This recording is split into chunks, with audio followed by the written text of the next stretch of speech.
एक गांव में शंभुदयाल नाम का ब्राह्मण निवास करता था।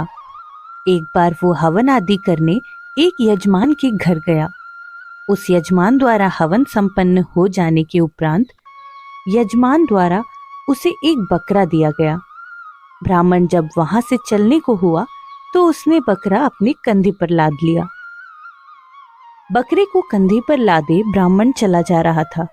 मार्ग में 3 ठगों ने उसे बकरे के साथ देखा तो फिर बकरा हथियाने की योजना बनाने लगे। योजना अनुसार तीनों ठग ब्राह्मण के मार्ग पर थोड़ी थोड़ी दूर खड़े हो गए। जब ब्राह्मण पहले ठग के पास से गुजरा तो वो ठग बोला, पंडित जी, ऐसा अनर्थ तो पहली बार देखा कि एक ब्राह्मण अपने कंधे पर कुत्ता लादे जा रहा है। ये बात सुनकर ब्राह्मण को क्रोध आया और बोला, दिखाई नहीं देता तुझे? ये कुत्ता नहीं बकरा है। ठग बोला, पंडित जी, ये कुत्ता ही है। यदि आपको नहीं मानना तो मत मानो, किंतु मानने या न मानने से ये वास्तविकता बदल नहीं जाएगी। ब्राह्मण आगे बढ़ा तो उसे दूसरा ठग मिला।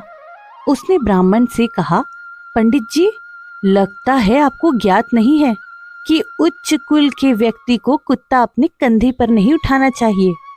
उसकी बात सुनकर ब्राह्मण बिदक गया और चिड़चिड़ाते हुए वहां से आगे बढ़ गया। कुछ देर बाद उसे तीसरा ठग मिला।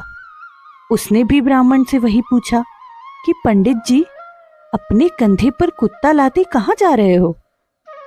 3 लोगों द्वारा बकरे को कुत्ता कहने पर ब्राह्मण को उनकी बात पर विश्वास हो गया और उसे लगा वास्तव में ये बकरा नहीं कुत्ता ही है जो वो अपने कंधे पर उठाए हुए है।